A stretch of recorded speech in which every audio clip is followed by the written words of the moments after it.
Hierdie week gepraat oor die krag van geloof en eintlik hoe ons dit mis en hoe ons dit kan optel en vanmôre is dit nou hou op om te probeer om die Here se dinge te doen. Nou wil ek begin met 'n vraag. Wees nou eerlik. Kry jy dit reg om in Jesus se voetspore te loop? Wees nou eerlik. Kry jy dit reg? Ons ontwyk hierdie antwoord want ons kry dit nie reg nie. In die oomblik as so 'n tipe vraag gevra word, dan lê jou foute mos hier reg voor jou oë. En jy's pynlik bewus van jou mislukkings en jou probeer en weer probeer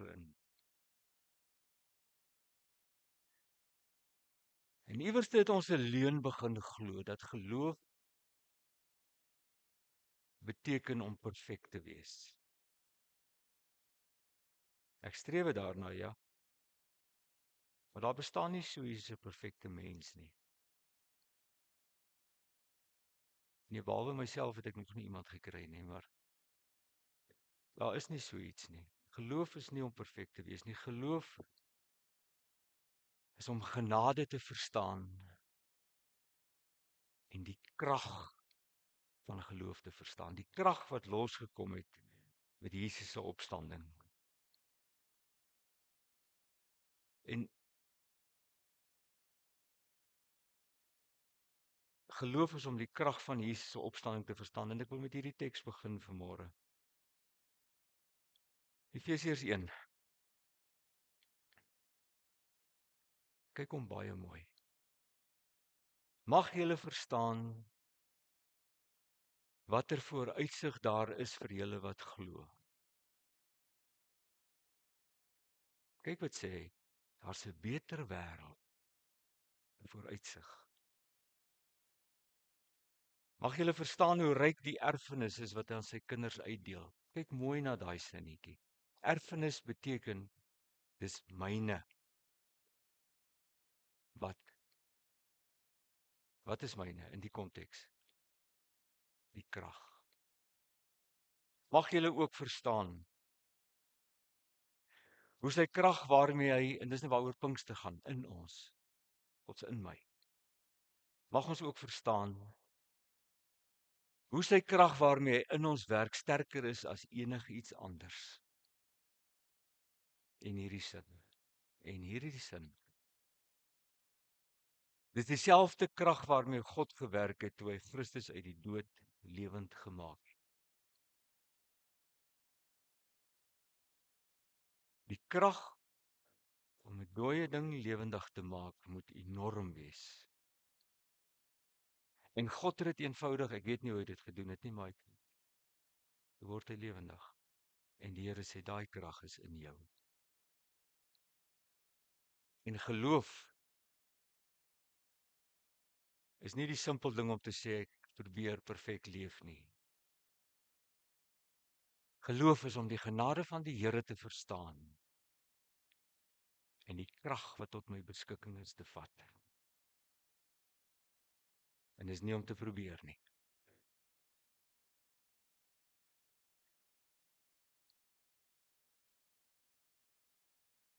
En ons kan niks verder doen voordat ons nie gebid het nie. Ek wil jou uitnooi om saam met my te bid.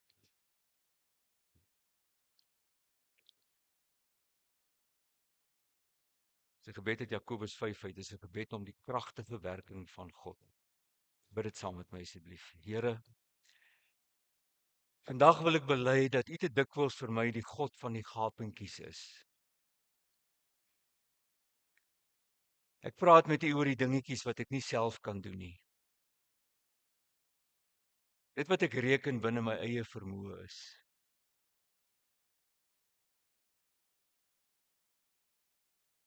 Oor die werklike groot dinge praat ek nie met U nie. Omdat ek nie altyd meer glo dat U daarin 'n verskil kan maak nie. Daarom bid ek vandag net een ding. dat U my die krag van geloof sal laat ervaar. En U sal wel weet hoe om dit in my lewe waar te maak. Maar ek bid, Here, dat ek ware geloof sal proe. En die smaak daarvan dan sal goed onthou. Here, ek wil so graag hê dat geloof weer die suurstof van my lewe moet wees. Doen asseblief hierdie wonder in my. Amen. En daarom die ander woorde van Efesiërs 3. En ek wil hier oor ons uitspreek.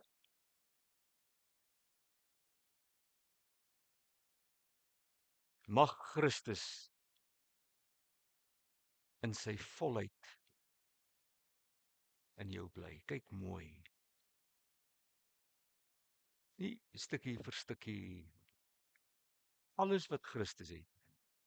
Ek is sy erfgenaam, is in my, sy volheid. Mag Christus in sy volheid in julle bly. Mag julle duidelik verstaan hoe lief hy julle het. Hoe wyd, hoe ver, hoe hoog, hoe diep die liefde van Christus oor my strek. Dis geloof. Kom ons sing.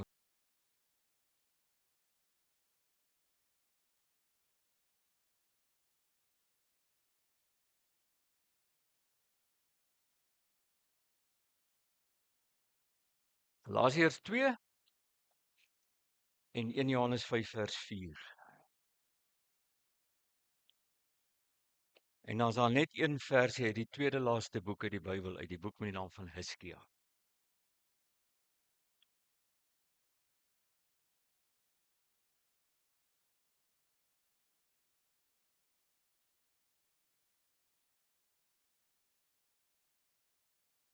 Tweede laaste boek in die Ou Testament.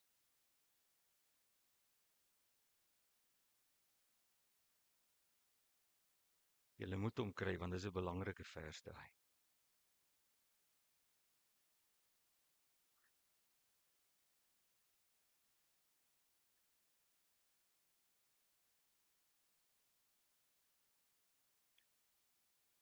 Hiskia 1 vers 9.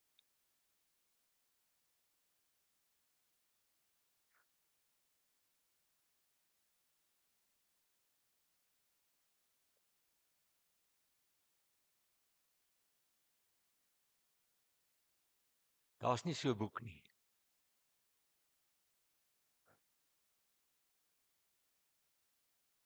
Want dis een van daai slegte goed wat ons glo. Ek moet daar probeer.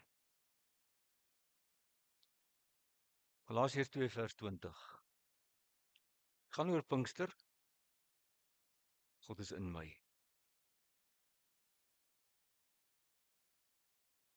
Galasiërs 2 vers 20 sê ek leef nie meer nie. Kyk. Ek leef nie meer nie. Maar Christus leef in my. Ek is dood. Dis tyd dat ek soos 'n dooie begin leef. Klink vroom. Ek is dood, ek leef nie meer nie, maar Christus leef in my. En die tweede een is 1 Johannes 5 vers 4.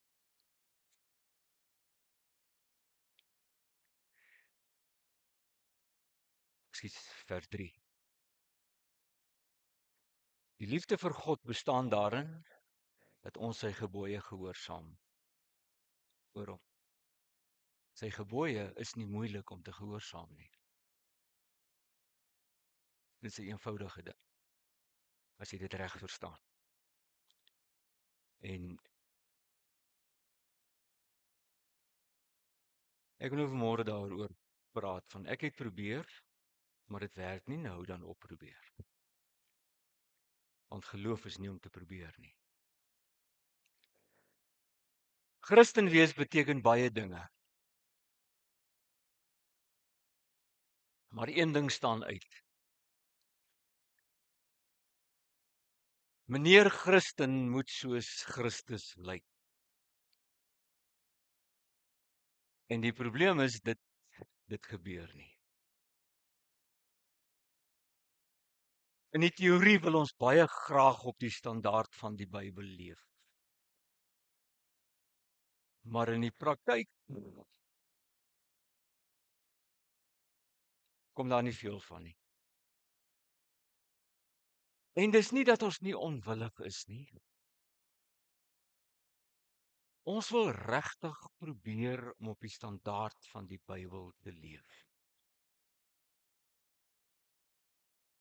Maar die probleem is net ons weet nie mooi wat die standaard is nie. En die motivering van ek wil dit doen, dit hou ook maar nie lank nie. En na alles verkeerd geloop het of gedoen is, dan probeer ons nou maar weer. En weer. En weer. En soms dan gaan ons self so ver om die Here te beloof dat hierdie keer gaan dit werk. En met baie goeie voornemens dan trek jy weg. Om weer te probeer.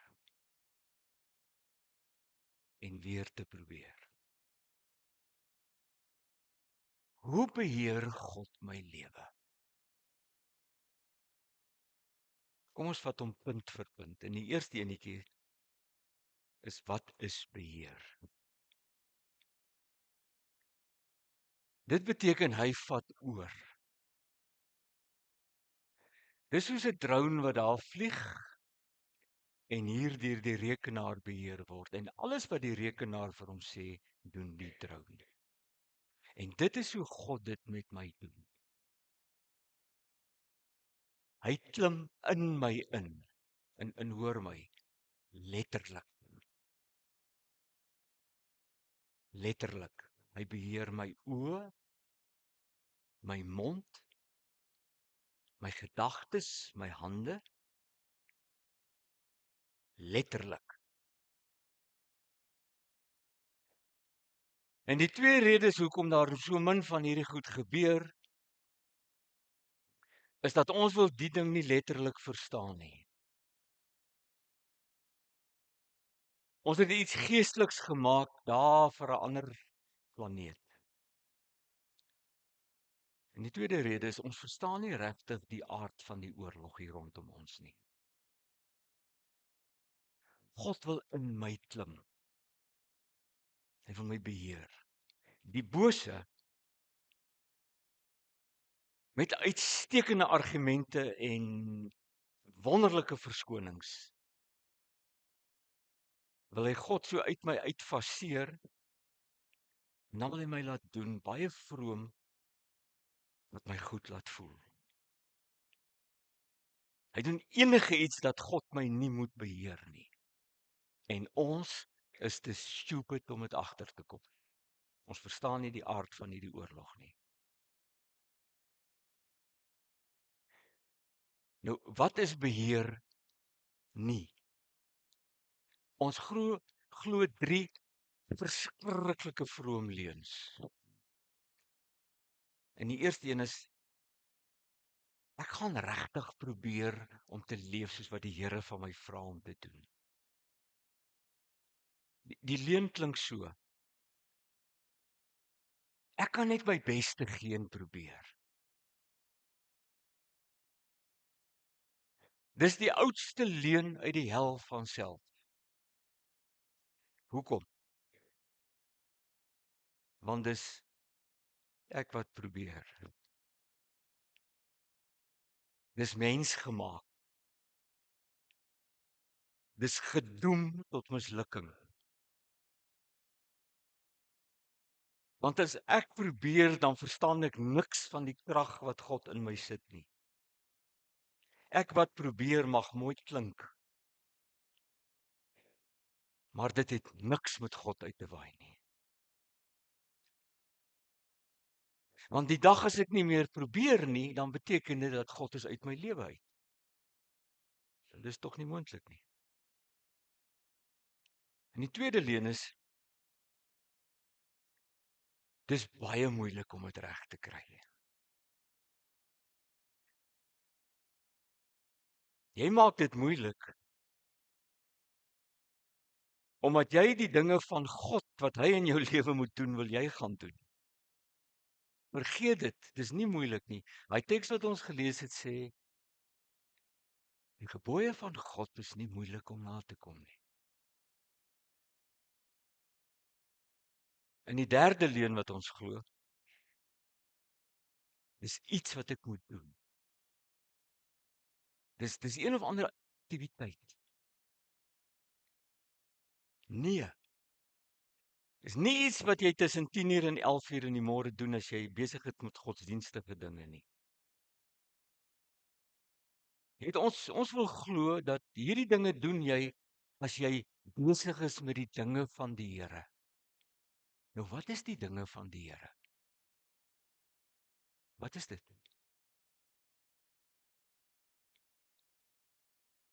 Hierdie handleiding sê nou juis op 'n plek.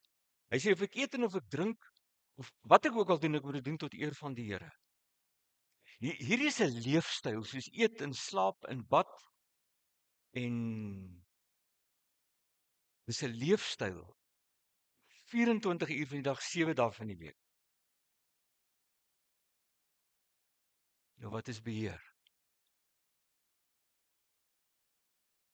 Jy moet twee dinge baie goed verstaan. Jy moet eers die teorie van hierdie ding verstaan en dan die praktyk gaan doen. Nooit anderste om nie. Daar's 'n stuk teorie. En as jy dit het, dan gaan doen jy die praktyk. Verstaan die teorie. Daar's baie dinge wat 'n mens oor die teorie kan sê. In hierdie konteks wil ek net sê, verstaan hierdie ding. Jesus is in my. Ek leef nie meer nie, maar Christus leef in my. Letterlik. Letterlik. Ek het soos 'n dooie geword. Ek leef nie meer nie. Ek kan niks doen nie.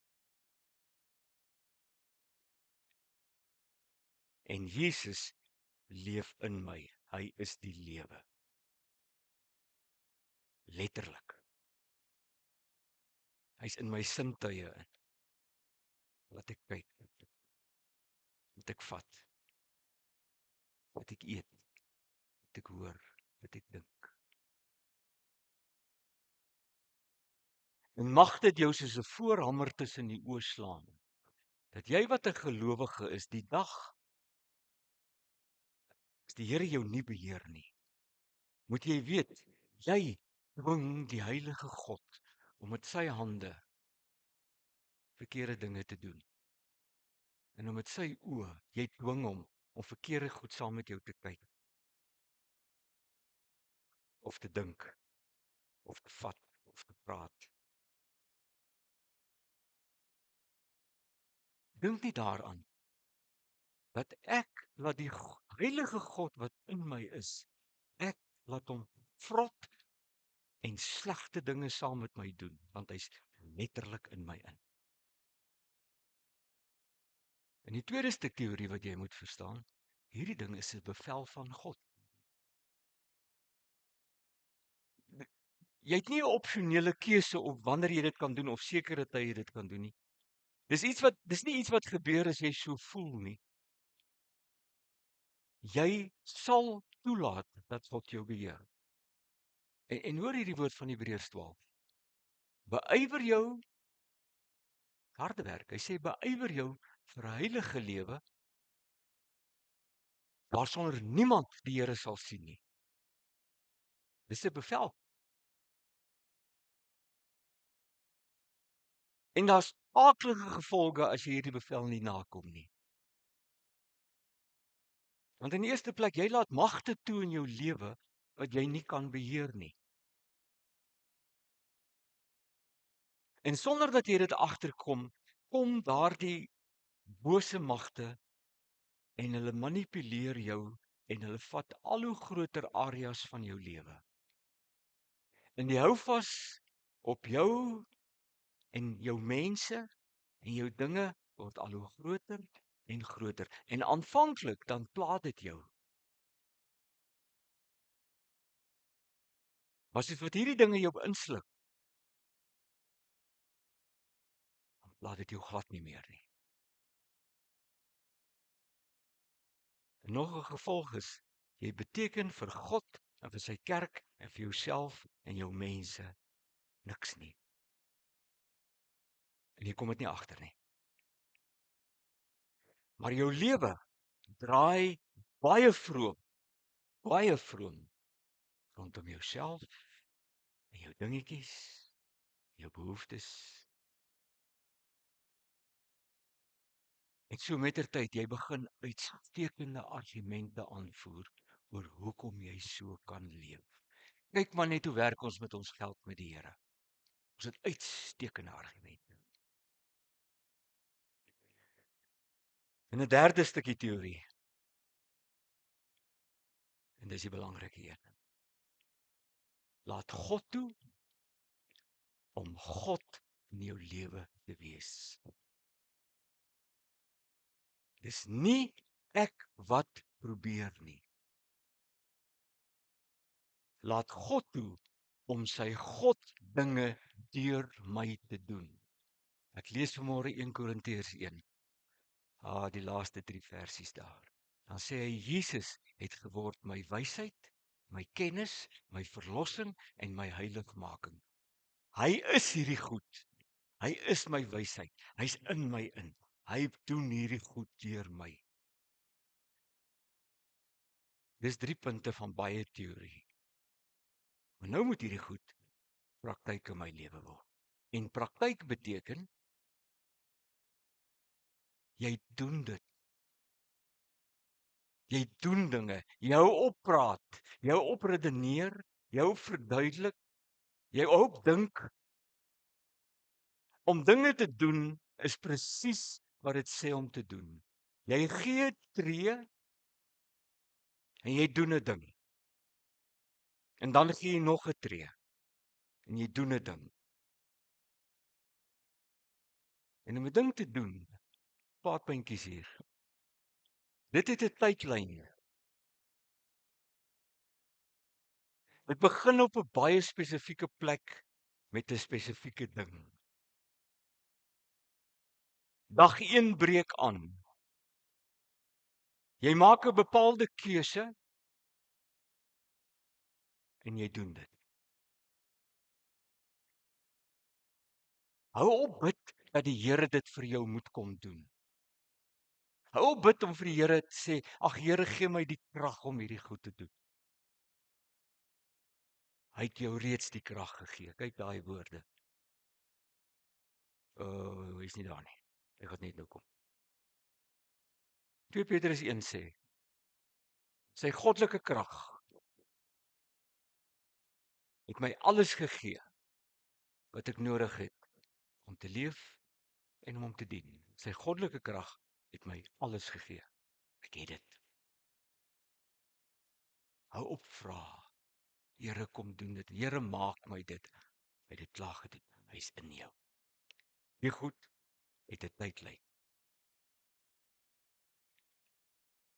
As jy die eerste tree gegee het, sal jy weet hoe die tweede tree moet gee. En die tweede ding van die praktyk, jy oefen dit in.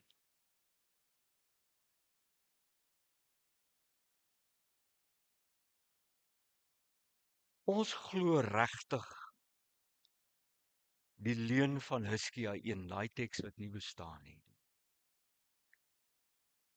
Dat die Here moet dit vir my kom doen en dan moet ek probeer om sy dinge te doen. Sê amen op daai vroom gebed. En hou op om vroom geluide te maak.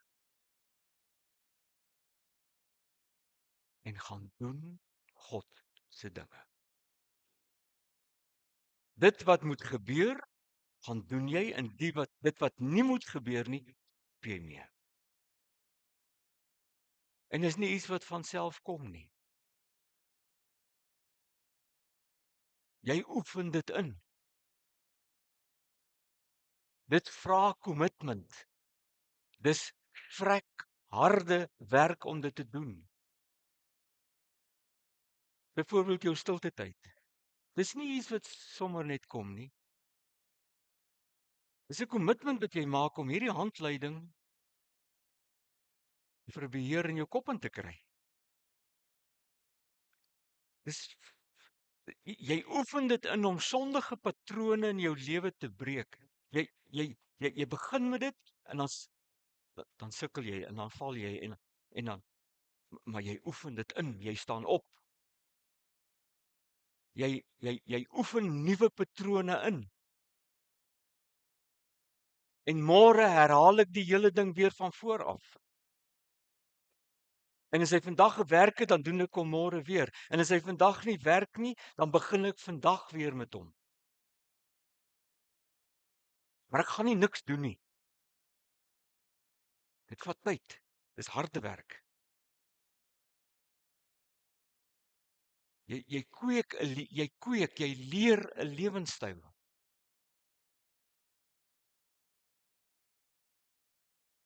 En jy moet die handleiding wat die oefenprogram besit, moet jy ken.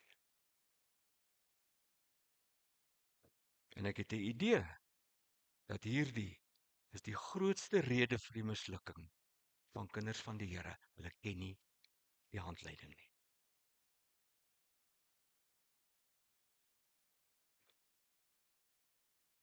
Volgende praktiese dingetjie en ek wil jou aandag hê. Verstaan jou mislukkings.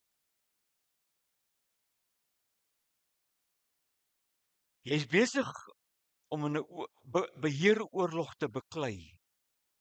Hier's magte wat mekaar aanvat.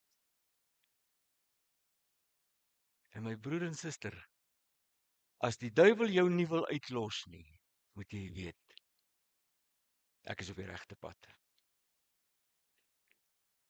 As hy jou uitlos, het jy groot moeilikheid. Verstaan jou mislukkings. Verstaan dit as jy val. En ek marginaliseer nie as jy val nie, maar as jy val, dan val jy as 'n kind van God. Jy val nie uit sy hande uit nie. Maar jy staan op. En jy begin dadelik weer. Kyk daai woorde van 1 Johannes 2. Hy sê julle moenie sondig nie. Maar as een van julle sou sondig. Ons het Jesus Christus as ons voorspraak by die Vader. Jy moenie sondig nie, maar as jy val, kyk op. En staan op. Want op hierdie oomblik staan hy daar en hy maak dit vir jou reg. Verstaan jou mislukkings. Ek val as 'n kind van God, want ek is deel van 'n oorlog. Ek kan die reguit pad loop. En die volgende enetjie is verstaan vergifnis.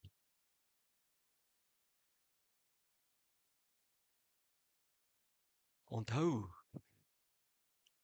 die Here Jesus het daai ding waarmee jy sit, uit vir daai ding betaal.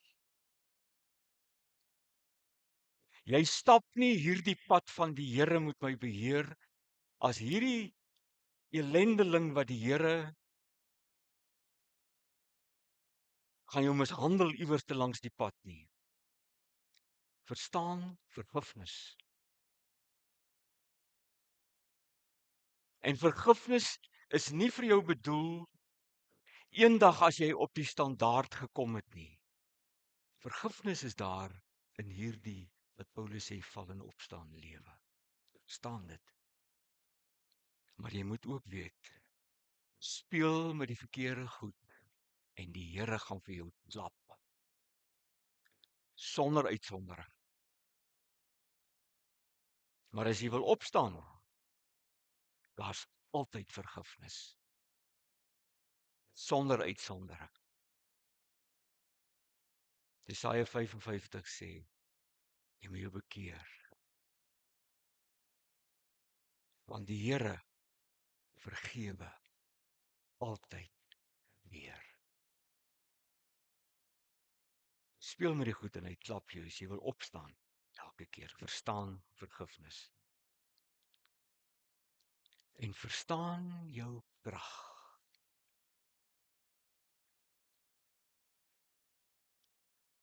Al die krag van Jesus se opstanding is in my. Moenie vir my sê, ek kan nie. Jy wil nie. Jy kan. Hy's letterlik in my. Met 'n dinamietkrag wat wag om af te gaan.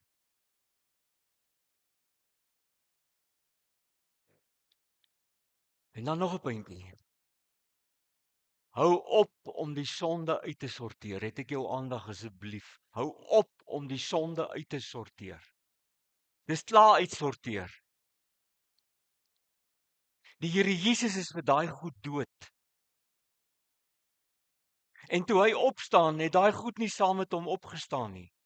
Hy het vir my sonde gesterf. Dis dood. Daai goed is betaal. Dis toegemaak. Maar kyk wat maak ons. Nou sê die Here kom. Dan sê ons Here kom het ek net hierdie twak uitsorteer. Dan sê hy kom, sê ek kom Here dat ek net hierdie twak uitsorteer en kyk. Nou sorteer jy een uit en dan's daar 'n volgende een.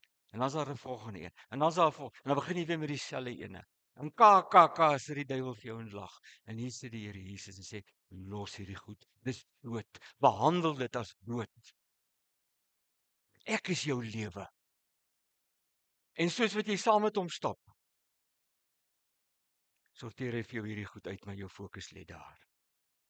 Jy kan nie die sonde uitsorteer nie. Hoeveel keer het jy al probeer? Los die goed.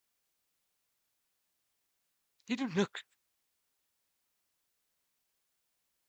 Behalwe om God in jou lewe te laat wees en letterlik in Jesus se voetspore te loop.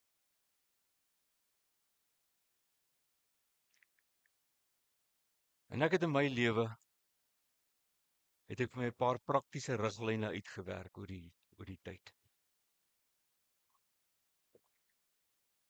En moenie glo ek staan hier as 'n engeltjie nie, hoor. Ekskuus. Wat goed in my kinderdae gebeur, dat my lewe verwoes het. En toe ek nou ouer word, het ek nou gedog dis hoe die lewe werk en toe kom ek agter dis glad nie hoe dit werk nie. En ek het oor en oor probeer om hierdie goed reg te maak. En ek is 'n slegte Christen en ek kry dit nie reg nie. Tot ek op 'n punt gekom het dat ek verstaan het ek hoef dit nie reg te kry nie. Ek leef saam met die Here Jesus. En ek het oor die jare vir my hierdie klompie praktiese riglyne neergesit. En die eerste een is jy maak voor God 'n kommitment. 'n Kommitment, Here, my sonde is dood. Gaan lees Romeine 6. Jy maak 'n kommitment, Here, hier sterf my sonde saam met U. Ek sal hierdie goed soos 'n dooie hanteer. Ek kan nie 'n dooie ding uitsorteer nie. Ek hou op om daarmee te redeneer. Ek gaan dit nie meer kos gee nie. Ek gaan nie meer slapelose nagte daaroor hê nie. Ek gaan nie meer treur oor hierdie ding nie. Ek maak 'n kommitment, my sonde is dood. En die tweede ding, het geen verskonings nie. Jy het geen verskonings volgende nie. As jy nie kan nie, dan wil jy nie. As God nie jou lewe beheer nie, dan is dit jy wat verkeerde besluite geneem het en jy's waarskynlik te lui en te gerieflik om te commit. En my derde praktiese ding, begin die tydlyn vandag. Ek gaan dit vandag begin doen. Los môre uit en los die einde uit. Want kyk wat maak ons. Ons wil vandag begin. En dan wil ons dadelik weet hoe gaan die einde lyk en hoe gaan ek dit regkry en hoe briljant gaan dit wees. Nee. Jy begin vandag. Jy gee die eerste tree vandag. Ek maak vandag die besluit. Môre gaan ek die tweede tree gee. Want dan begin jy met die oefenprogram. Ek verbind my aan God om met die dinge, daai goed wat hy noem die vrug van die Gees in Galasiërs 5. Ek verbind my met hierdie oefenprogram om vandag te begin om te leer my oog op die Here Jesus te hou en ek begin leef met wat is liefde, vreugde, vrede, geduld en vriendelikheid. Ek begin daai goed doen en ek loop dit. Letterlik.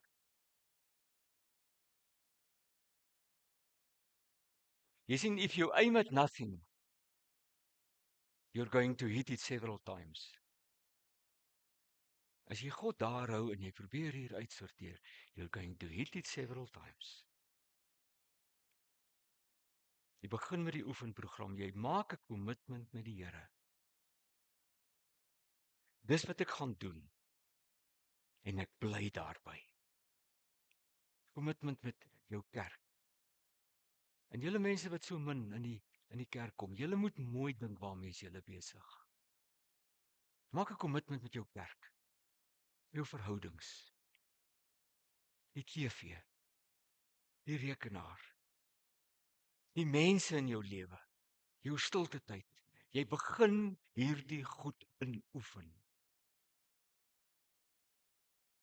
En dit gaan alles oor keuses. Dit begin by jou mond.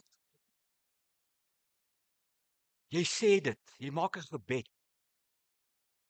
En jy verbind jou aan die Here. En dan gaan doen jy dit. Keuses, ek wil vir julle 'n videoklipie wys. Ek het hom 11 jaar terug in die gemeente gewys. Hy kom hier in die 90er jare uit. Die kwaliteit is nou nie baie goed nie. Dit gaan oor 'n sielkundige wat sy hande was. En 'n vrou wat by hom kom raad soek omdat sy bang is sy word lewendig in 'n boks begrawe. Dit gaan oor keuses, is Bob Newhart.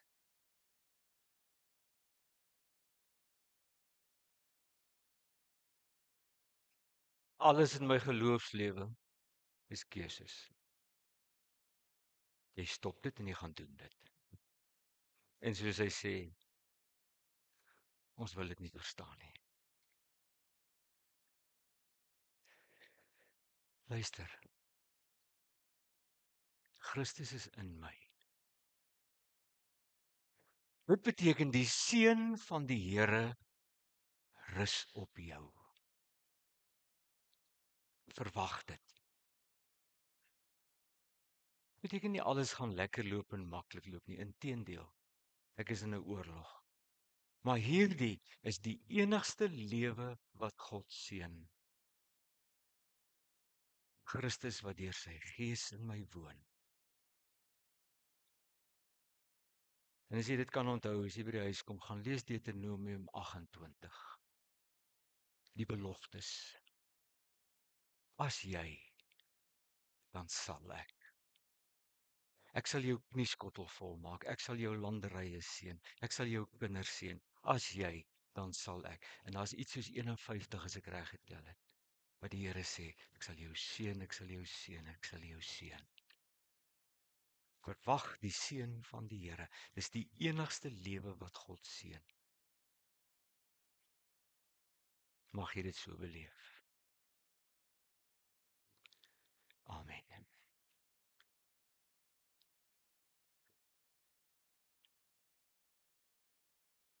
Wouter Dele kom sing vir ons 'n lied. Vir ons die nagmaal hou.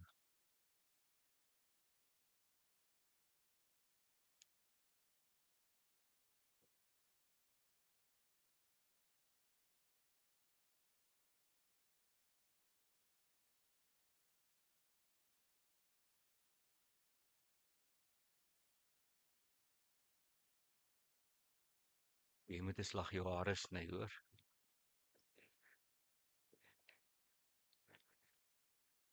Dit is so goed om jou weer te sien.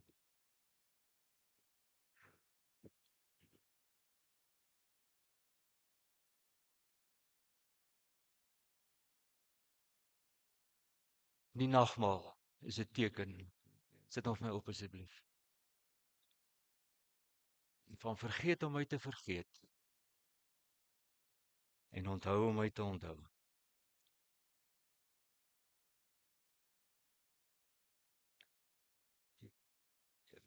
vergeet om my te vergeet. Jy gaan my nie vergeet nie.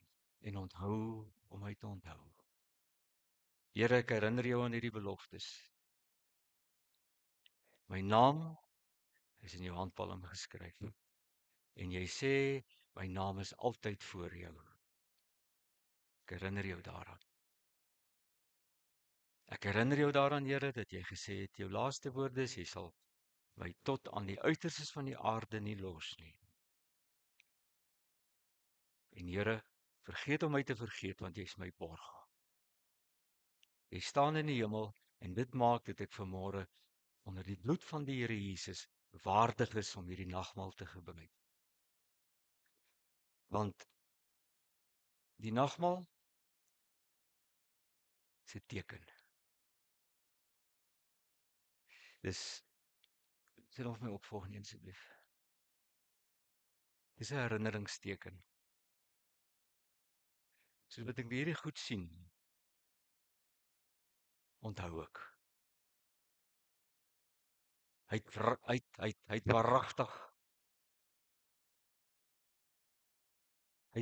vir my sondes gesterf. Hy's waaragtig dood, hy het waaragtig uit die dood uit opgestaan en hy het 'n lewe vir my gebring. Ek kyk terug met hierdie ding en ek onthou wat hy gedoen het. En die tweede ding is dit 'n teken van vreugde. Ek onthou die ou nagmaalsformulier het gesê, ja, die teken spreek van lyding en dood. Maar hierdie is 'n vreugdesteken. Ek is op pad hemel toe. Ek weet ek is gered, want ek kyk terug. En dis 'n toekomsteken. As ons die Here Jesus het Paulus skryf, as hierdie ding weer gaan gebeur in die hemel, dan sit ek daar saam met hom en dan vier ek hierdie maaltyd saam met hom. Nou in die ouer dae, eerste gemeentes het hulle 'n maaltyd van die ding gemaak, op 'n brood gevat en hom gebreek. En so seker as jy daai brood sien breek so voor jou, en sê hulle, so seker het jy geweet Jesus se liggaam is vir jou gebreek. En dan het hulle die brood gevat en dit geëet. Dis nie vir ons prakties moontlik om 'n stuk brood hier vir elkeen af te breek nie. Dit is 'n simboliese teken. En dieselfde met die wyn. Laaste enetjie. Vat daai stukkie brood. Kyk vir my. Die brood wat ons breek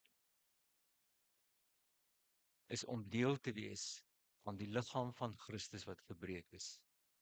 Neem dit, eet dit en dink daaraan dat sy liggaam, kyk mooi, dat sy liggaam gebreek is, sodat jou liggaam nooit weer oor die sonde gebreek sal word nie.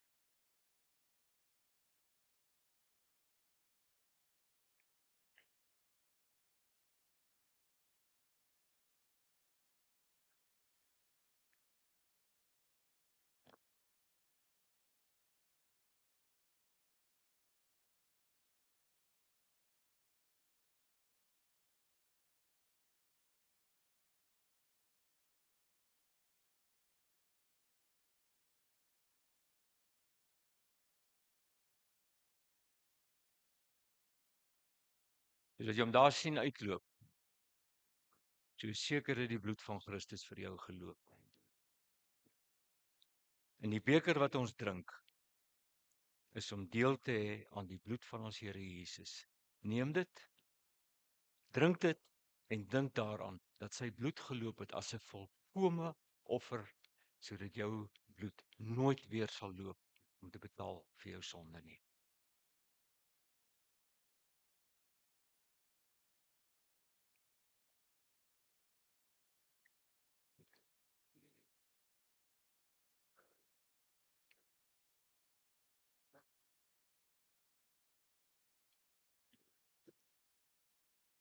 En ek wil jou uitdaag met hierdie teken wat ons ontvang het. Jou uitdaag. Breek saam met my uit jou middelmatigheid uit. En leef letterlik met die Christus in my. en doen die Jesus ding en los die sonde uit. Kom ons bid. En mense, ek kan nie die kommitment ding vir jou bid nie. Ek kan dit, hoe doen ek dit? Ek gaan jou 'n paar sekondes gee. En jy weet wat die Here vanmôre op jou hart lê. Ek gaan jou 'n paar sekondes gee en dan gaan ek vir ons afsluit met 'n gebed.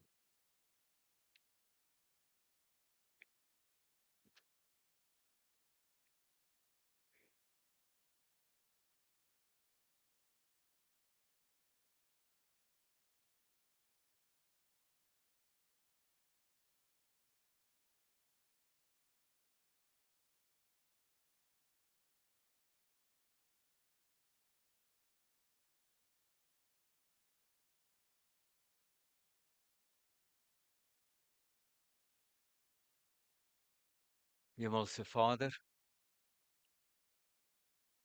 dit is 'n voorreg om te leef. En dit is 'n voorreg om saam met U te leef. En dis genade en 'n voorreg om vanmôre te bely ons is kinders van die Here. Sommige van ons het die pad mooi geloop. Ander van ons, Here, is maar sukkelend.